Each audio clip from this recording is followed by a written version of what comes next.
නමෝ බුද්ධාය. ආයුබෝවන් දුවේ පුතේ. අද අපි ඉගෙන ගන්න සූදානම් වෙන්නේ සමනලයාගේ ජීවන චක්‍රය ගැන. සමනලයාගේ ජීවන චක්‍රය අවස්ථා 4කින් යුක්තයි. ඒ තමයි බිත්තර, කීටයා හෙවත් දලඹුවා, පිලවා හෙවත් කෝෂය යන අවස්ථා 4. මුලින්ම ගැහැණු සමනලුන් බිත්තර දමනවා. පස්සේ ඒ බිත්තර වලින් දලඹුවෙක් එළියට එනවා. ඒ දලඹුවා ටික කාලයකින් කෝෂයක් සාදාගෙන ඒ කෝෂය ඇතුලේ ජීවත් වෙනවා. ඊට පස්සේ දුවේ පුතේ ඒ කෝෂය ඇතුළට ගිය දලඹුවා සමනලයක් වෙලා තමයි එළියට එන්නේ. අපි දැන් බලමු මේ එක එක අවස්ථාවලදී සිදුවන වෙනස්කම් මොනවාද, කොච්චර කාලයක් ඒ අවස්ථා තියෙනවාද කියන විස්තර. අපි මුලින්ම බලමු බිත්තර අවස්ථාව. දුවේ පුතේ ගැහැණු සමනලයා බිත්තර දාන්නේ ශාක පත්‍රයක යටිපැත්තේ. ඒ කියන්නේ ගහක කොළයක ඉරේලිය වැටෙන පැත්තට නෙවෙයි, පොළොව පැත්තට ඇති ප්‍රදේශයේ.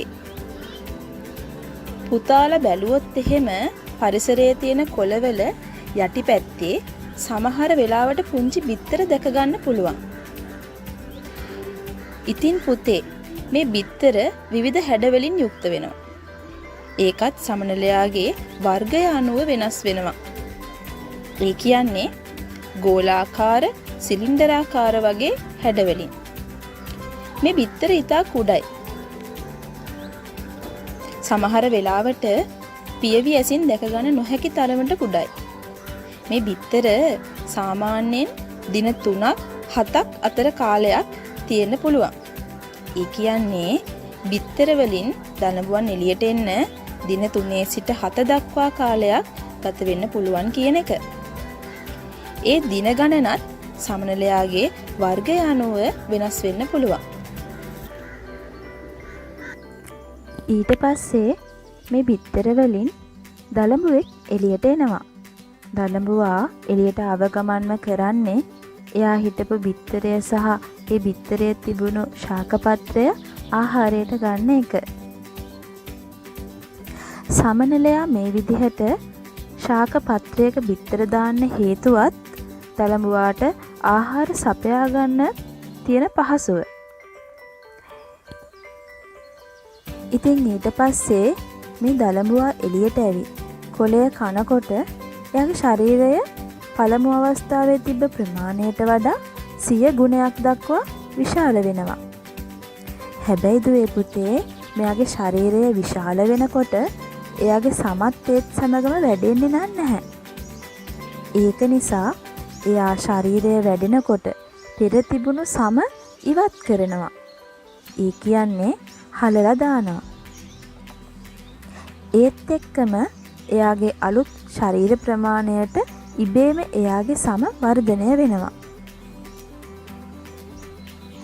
දුවේ පුතේ මේ දලඹු අවස්ථාවේදී දලඹුවා සති 2 සිට 5 දක්වා කාලයක් ජීවත් වෙනවා.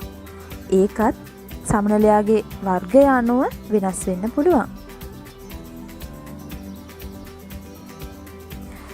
ඊට පස්සේ දුවේ පුතේ මේ දලඹුවා චුට්ට කොළය කාලා ලොකු වෙලා කෝෂයක් හදා ගන්නවා.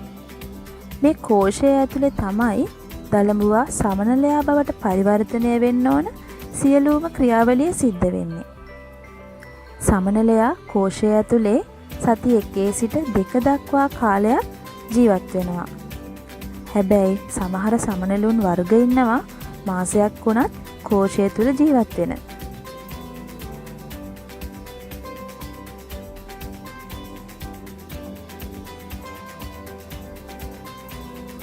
ඊට පස්සේ දුවේ පුතේ මේ කෝෂය ඇතුලේ සමනලයා හැදෙන්න පටන් ගන්නවා. කලින් හිටපු දලඹුවා එයාගේ පියාපත් වැඩිලා සෑම ක්‍රියාවලියක්ම අවසන් වුණාට පස්සේ ටිකෙන් ටික අර කෝෂයේ ඉරාගෙන අවසානයේ සමනලයක් විදිහට එළියට එනවා. හැබැයි මෙයා ආපු ගමම පියාඹන්නේ නැහැ. මොකද කෝෂයෙන් එළියට ආපු ගමන් සමනලයාගේ පියාපත් තෙත සහිත නිසා. ඉතින් මෙයා එළියට ඇවිල්ලා පැය 2ක් වගේ කාලයක් ඉන්නවා. පියාපත් වේලුණාට පස්සේ මෙයා නිදහසේ පියාඹන්න ගන්නවා. ඊට පස්සේ දුවේ පුතේ සමනලයා ඒ සමනල් අවදියේ සති 2 සිට 3 දක්වා කාලයක් ජීවත් වෙනවා. ඔන්න ඔය විදිහට තමයි සමනලයාගේ ජීවන චක්‍රය ගත වෙන්නේ. දැන් අපි බලමු සමනලයාගේ ශරීරයේ කොටස්.